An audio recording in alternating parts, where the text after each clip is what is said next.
So numbers and math are pretty cool. And strings and outputting messages, comparing, logic, those things are pretty cool too. But the world isn't always that simple. In fact, quite often when we're programming, we're not going to be working with individual values. We're going to need to be working with lists and complex values. Thankfully, things do reduce down to the data types we've covered so far, as you might have seen in some of the statements we've written so far. But the topics covered in this lesson allow us to kind of take those small data pieces and combine them in larger, more complex ways. So first up we have arrays. We'll have some new syntax, keywords, and a data type to cover. So arrays are a data type used to store lists of data. So we're going to be combining any number of different values together in list form. They're declared using the following syntax, where we have the variable heights assigned to an array. Arrays are declared most simply using this form. Here this is called bracket notation or literal notation.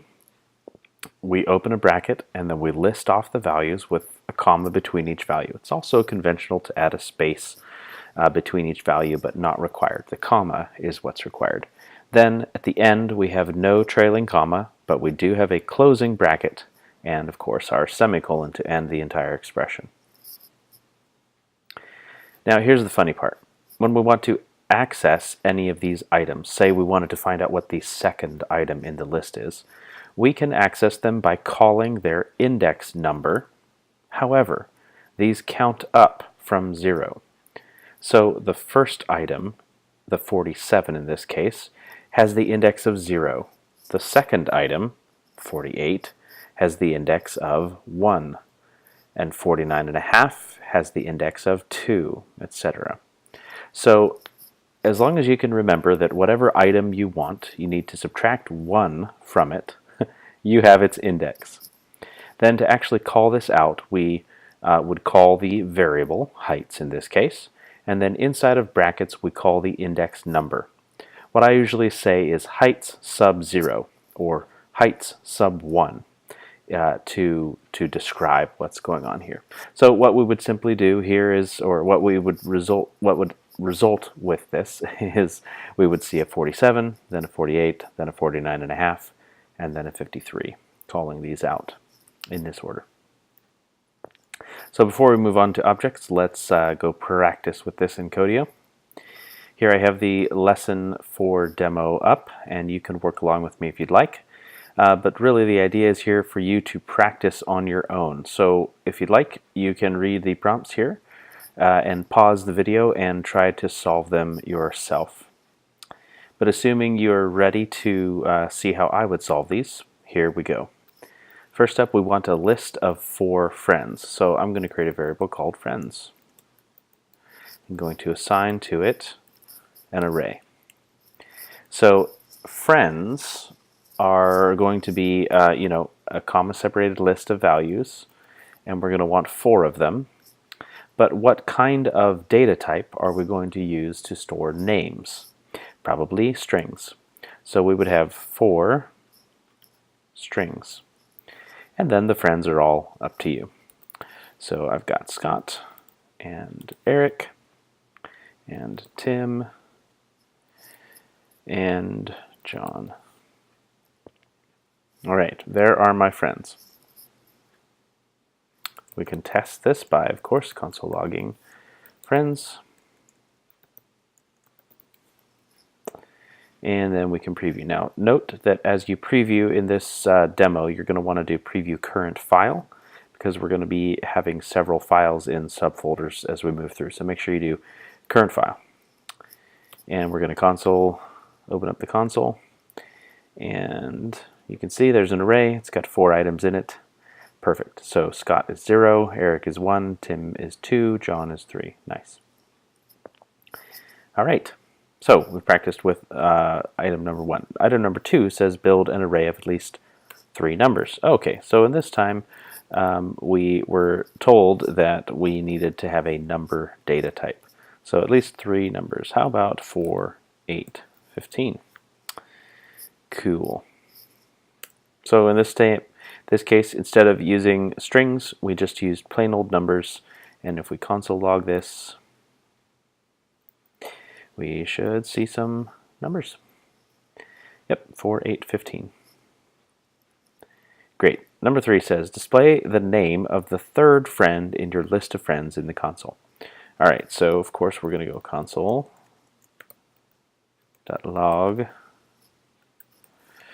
And to access an item inside of an array, we're going to want to first call the array.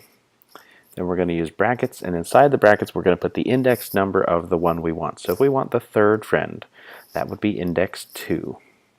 So we should see Tim, right? Good.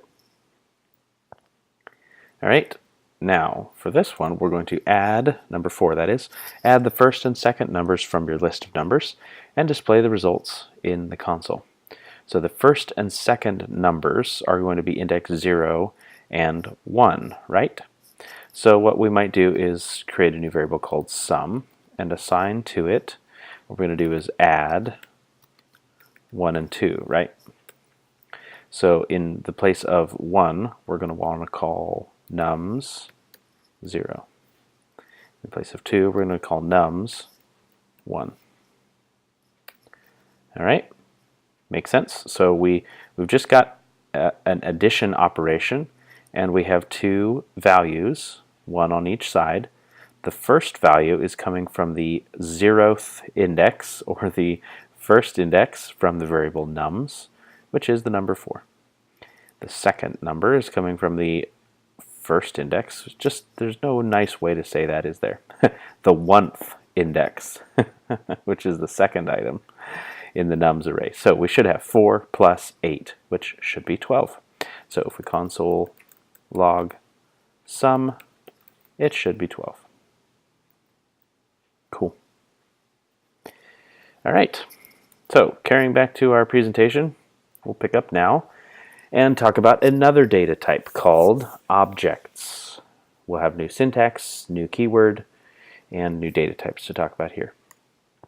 So objects are a data type that allows us to package complex data storage, otherwise known as properties, and related functions, otherwise known as methods, more like we think of things in the real world. So you might think of a car.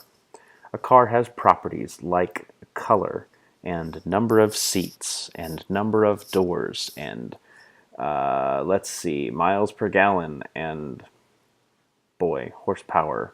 And maybe some of you car folks could come up with all kinds of other properties. But a car also has some functions. It can start up. You insert key and it, starts the engine. The igniters do their thing. I sound like a total clueless when it comes to engines here, but the terms are just not coming. And you have an accelerate function, and you have a brake function, and you have an open door or open trunk or open gas, the little thingy on the side of the car where the gas comes out. Yep, that one. Those are all potentially functions that can be done or methods that can be done with this car. So if we wanted to have some kind of object, some kind of data, some way to encapsulate all of those things so that we could maybe have multiple cars inside of our application and say this car is red and has 4 seats and it is in braking position, braking right now. Where this car is blue and it has 2 seats and it is accelerating right now. It'd be nice to be able to encapsulate those into an object and then be able to kind of create new instances of that object with the different properties assigned to it. So that's the idea behind objects. There's all kinds of uses for them. And so our second bullet points out that many objects exist as a part of JavaScript, and others will be available through libraries like JavaScript. We can also create our own. So we're talking about 3 different things here. Some objects come straight out of the box with JavaScript. And these are actually going to be things that we'll use, like string operations. Strings are actually objects in the world of JavaScript, but that's a esoteric topic for another day. But we can do all kinds of things with strings when we treat them as objects, which we'll look at examples of. Numbers are actually objects that have different methods that we can do. But there's also a math object that allows us to run mathematical operations like pi and exponent and logarithm and other things like this, as well as things like the actual page window that we're looking at and the document that we're browsing and other things like that. And we extend this even further with libraries like jQuery and Lodash and Angular and all kinds of other libraries that sit on top of the basic JavaScript structure. And of course, then we can create our own. So, all helpful things to know. When it comes to actually working with objects, we can access the properties or methods using something called dot notation. So with arrays, what we would do is call the variable name, and then we'd use brackets, and we'd call out the index that we wanted to look at. With objects, we're actually going to have named properties like name and age, and named methods like age next year. So in this case, we would have instantiated or created an object and assigned it to the person variable. And then we'd be able to call out that name property by calling person.name, or person.age to get the age, or person.age next year to get the age next year method. Now notice that the only difference between a property and a method call is that methods, the very last line here, allow us to pass in parameters like functions do. So if there are no parameters, we still need to have the open-close parentheses there. But the parentheses allow us to pass in some values if necessary. All right, so let's practice using some of the built-in objects in our Codio demo next. But as an overview, we talked about a few of these: the window, the document. There are string objects, number objects, arrays are objects. What are you talking about, Professor Shiny? You just told me that was an array. Well, let's not worry about it for now, other than knowing that there are things we can do to add or modify arrays, like pushing a new item onto the end or popping an item off of the end. And then there's math that allows us to round and floor and ceiling, which you can look up if you're interested, and the date object. So let's go try out a few of these that we might use in a more common way.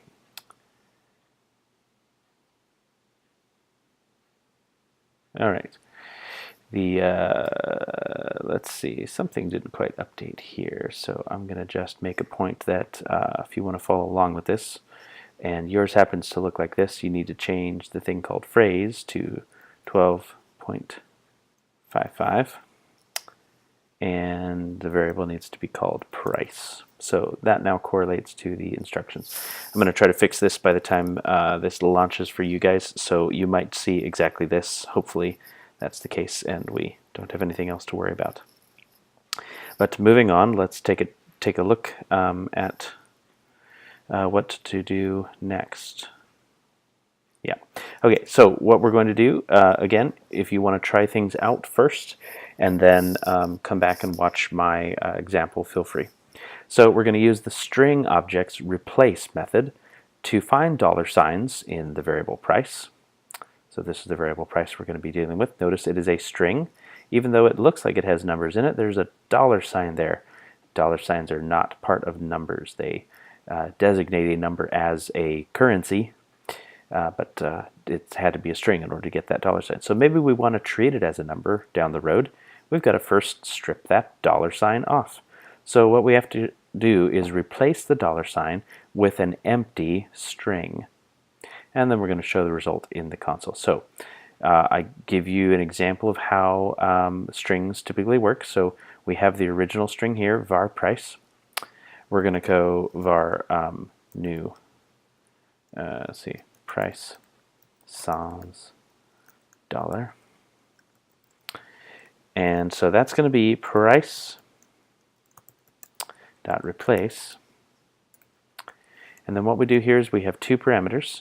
The thing we want to look for, which is $sign, and the thing we want to find or replace it with, and that is an empty string. So an empty string is just open close quotes, nothing in between.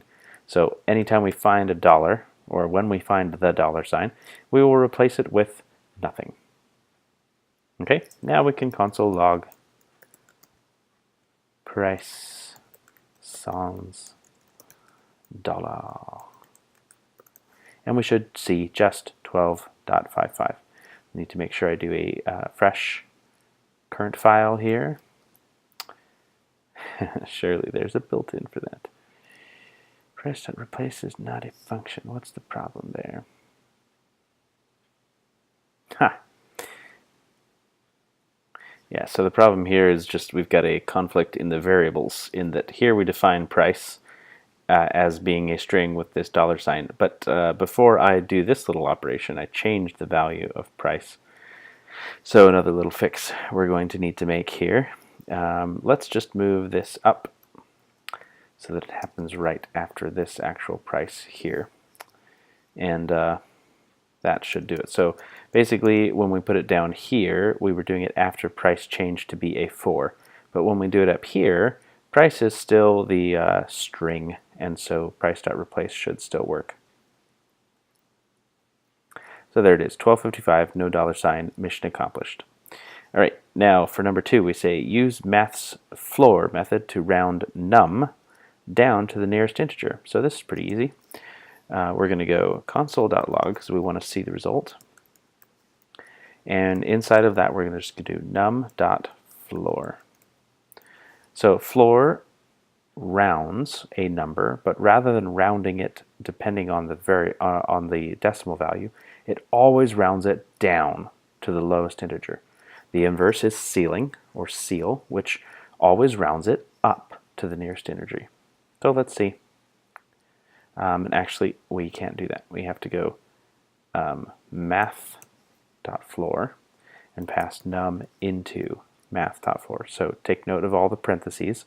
We've got the console log, and inside the console log, we're calling the global math object and its floor method, and it takes the parameter num.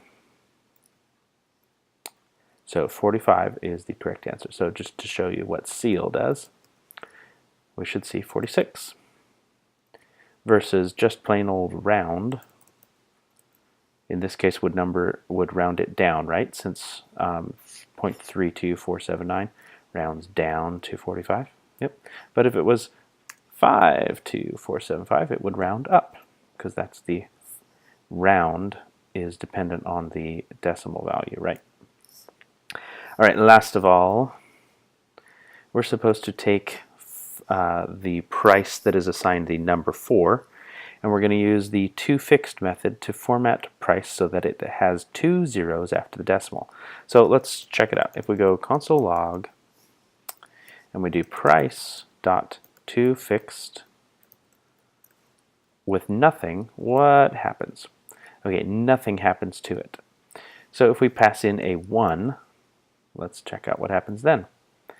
We get 4.0 with 1 0. So if we want 2 zeros, we need to change that to a 2, and we get 4.00. Cool.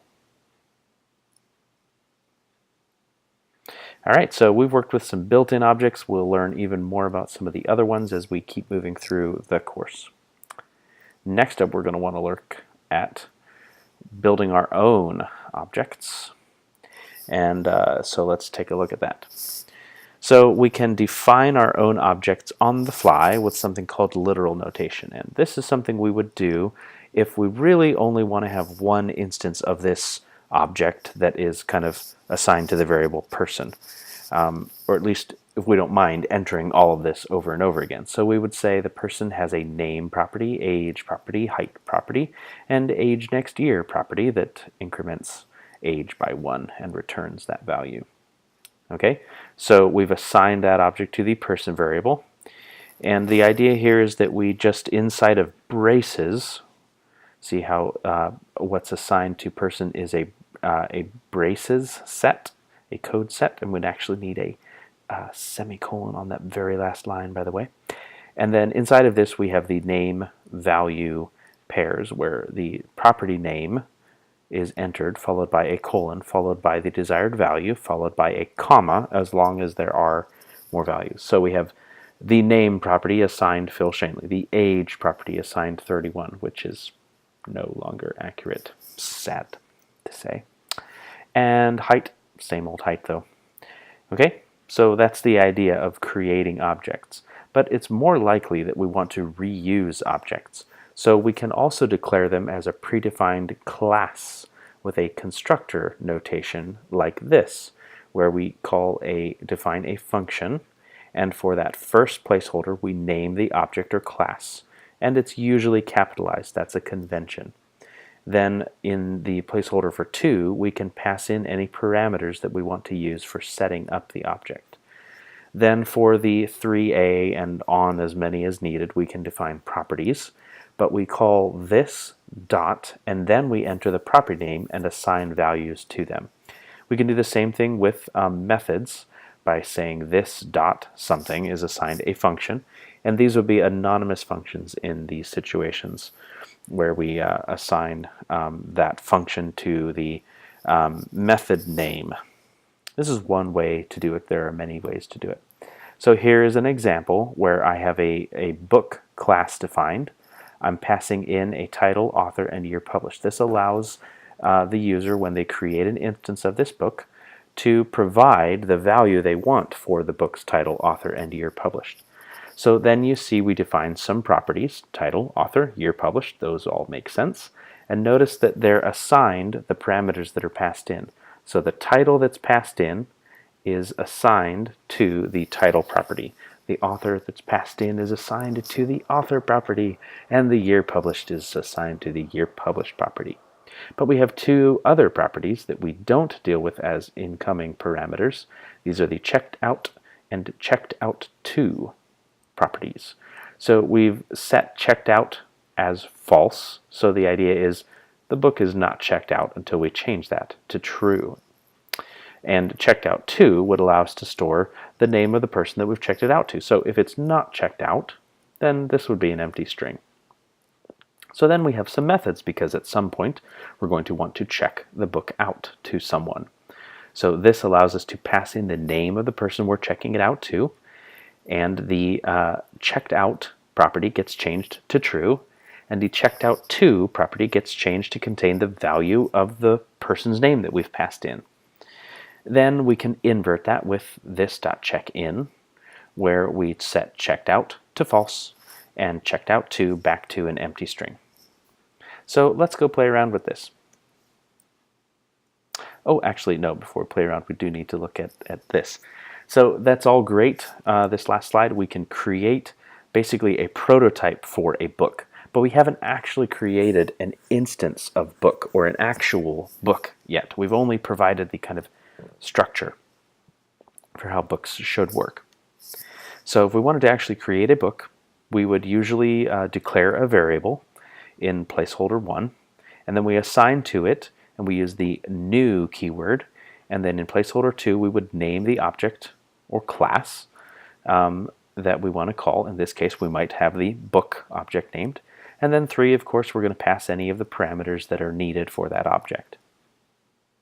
So here we have examples of creating 3 new instances of book. Book 1, Book 2, Book 3, each contain The Hobbit. Well, Book 1 contains The Hobbit, Book 2 contains Black by Ted Dekker, and Book 3 contains Lateral Thinking by Edward de Bono. Then we can check out Book 2 to Will Hinks, and then check it back in later. Get the idea?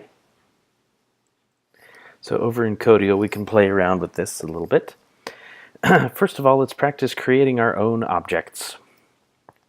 So we're going to create an object that describes a movie we recently watched, including at least 3 properties. So let's see, what kinds of things describe movies we might have watched recently? Well, there might be a name, there might be a show time, and there might be a price. Okay, so let's say var movie is going to be assigned an object, semicolon. All right, what I like to do, if you haven't noticed already, is I tend to like to fill out kind of the syntax overall and then kind of go back in and fill in details. This way I hope I avoid forgetting to close off a curly brace or a semicolon or something like that. So let's see, we said there's a name. Let's say Dunkirk. Okay, now we're going to have a new, got to spell it right. Going to have a new property, so we have a comma after this property. And let's see, we had show time. Let's see, I think that was at like 6:45. Okay, so 6:45 is not a number. It is a string. It is a time, but because it has the colon and it's kind of arbitrary in the world of numbers, we have to enter it as a string. And last of all, the price. Depending on whether we're going to use a dollar sign or not, I'm going to just go for no dollars. So let's imagine, or just a straight up number. Let's imagine that I got it at a discount. My goodness, movies are expensive these days. $7. Woohoo! All right, there is one example. Then we want to create an object that describes a product we recently obtained that includes at least 2 properties and a method. So let's see.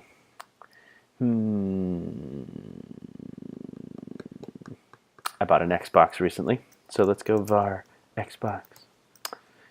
I didn't actually buy it. My wife bought it for me for my birthday and for finishing my master's and some other things. It was kind of a splurge.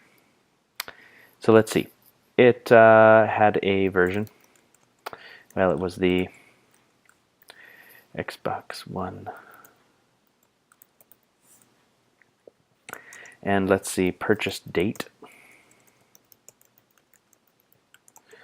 That was actually way back in March 14th, 2017 or something like that. Okay, you get the idea. We've assigned both of these to variables, and we've declared some properties and assigned values to these with commas in between. Okay, then we also need a method. The method doesn't have to have any code in it, but should just represent. Okay, so what could I do with a box, an Xbox? I could say turn it on. So that's going to be a property. It's going to be a function like this. Cool, so we could just console log. I'm turning on now. Okay, there you go. All right, so next up we get to practice with the idea of kind of creating a class or a reusable object. So we're supposed to copy and paste this in. I do encourage you to enter it in yourself manually so that you get the practice of, kind of getting this stuff into your fingers, but I'm going to do the copy and paste option myself. Do a little formatting. All right, now I'm going to turn off word wrap so that I don't get that annoying line wrapping going on. Okay, so we've got this guy in here. Next up, we're going to go inside the DRE and create 3 instances of book with data for a book we own and assign each to a different variable. So we're going to go var book1, var book2, etc. So for each one of these, we're going to assign a new instance of book. And book allows us to pass in a title, author, and year published. So how about Now You See Me by Stephen Few. And I'd have to go look up what year it was published. I'm going to guess 2000, probably later. How about a new book? Zen and the Art of Motorcycle Maintenance. I am totally guessing at the name of that. I forgot what it's actually called, etc. And I should know the author of that and its year, but I don't. So we're just going to go unknown and 1970. Boy, it's an old one. May not be that old. Okay, you get the idea. So when we let's see, just return. Okay, so let's say we have all 3 of them done. We're going to display some information about one of the books in the console, such as the book's title was published in the year published. So we would go console.log, And let's type out the whole phrase first. Book title was published in year published. Period. Don't forget that period.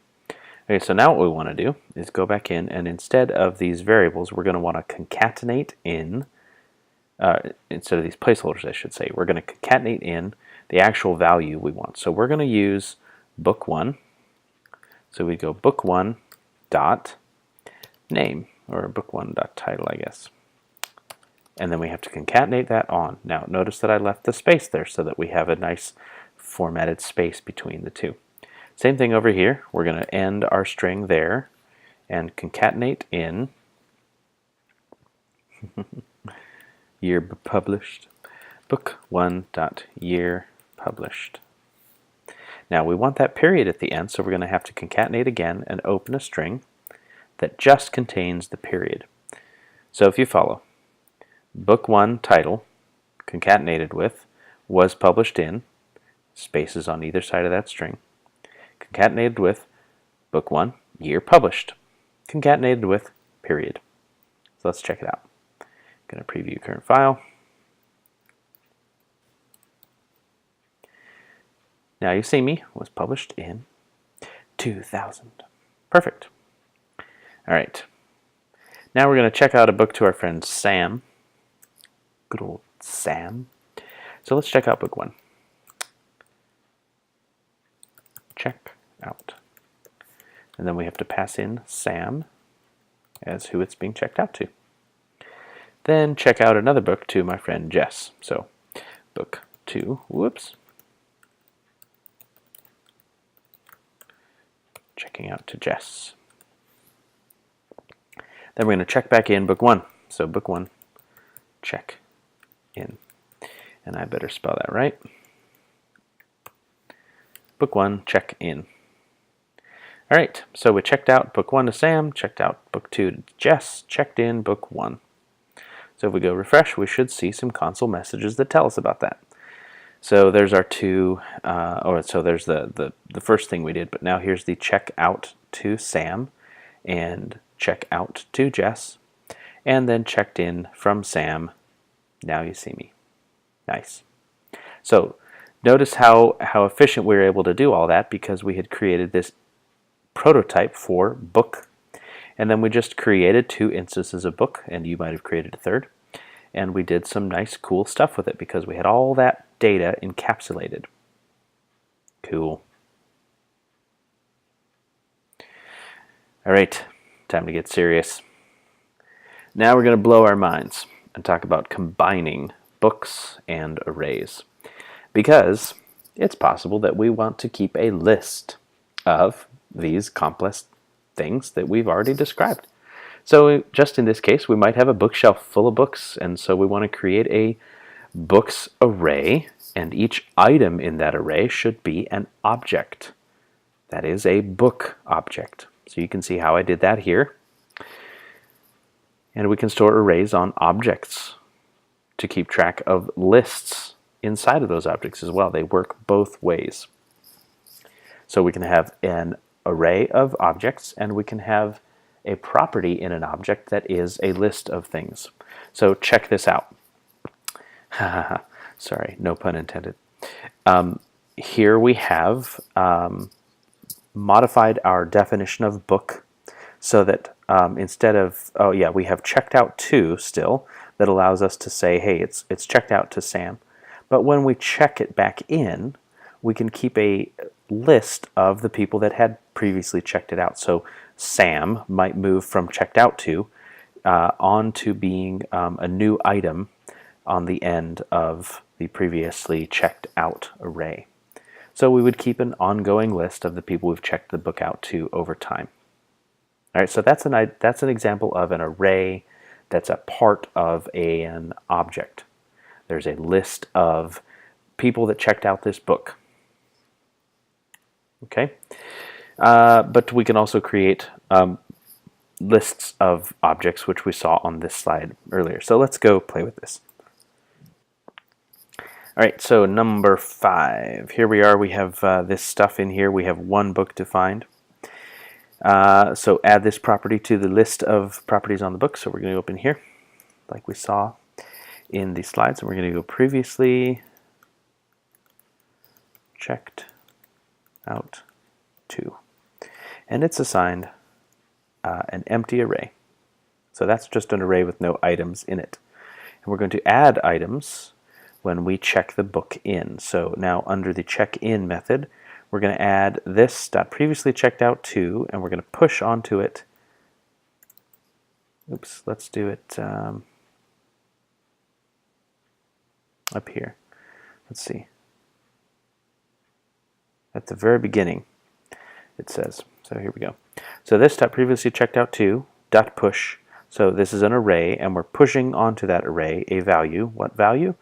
The value stored in this dot checked out to. So that's this object's checked out to property.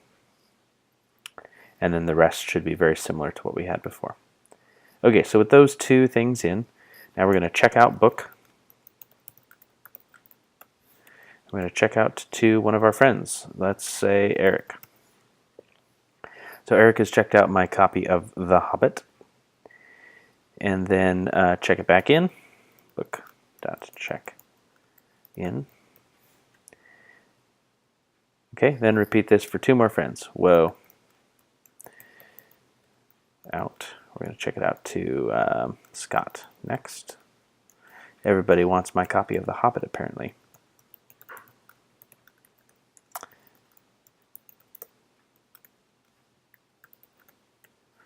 Let's check this one out to Luke. All right, so this maybe represents, a week or 2, depending on how fast my friends read and how much of a taskmaster I am on getting the book back. Last of all, we're going to log this out. So we want to look specifically at the checked out to property.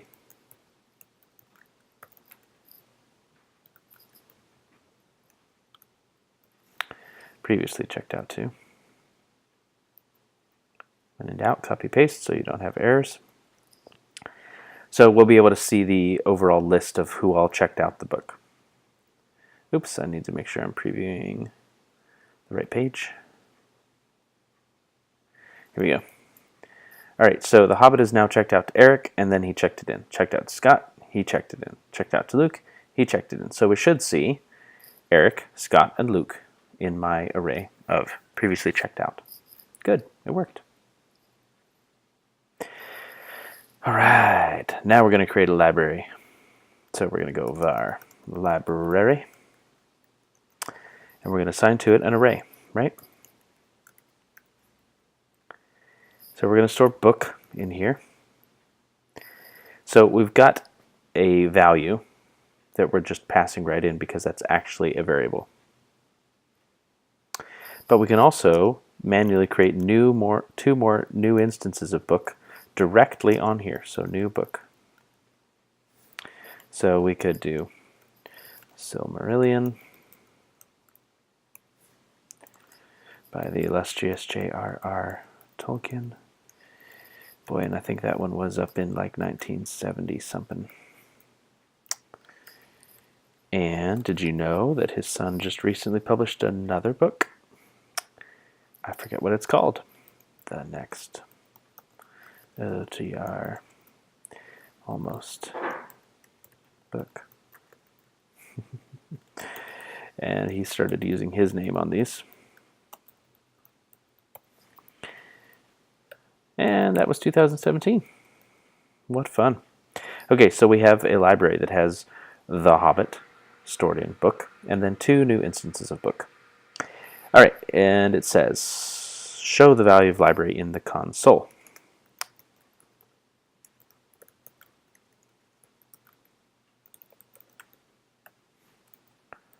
All right, so we're going to go check it out. There it is, 3 books. Book 1 is The Hobbit, Book 2 is The Silmarillion, Book 3 is whatever that book's called. Being a Tolkien fan, I should know that. Alas. Now we're going to log a few more values of the library, because the library is an array, which means in JavaScript it is actually an object and it has properties like length. We actually don't need the parentheses there. It has 3 items, length of 3. Cool. All right, folks, that does it for this lesson. Thanks for hanging in there. Hope you get the idea, and good luck on the exercise.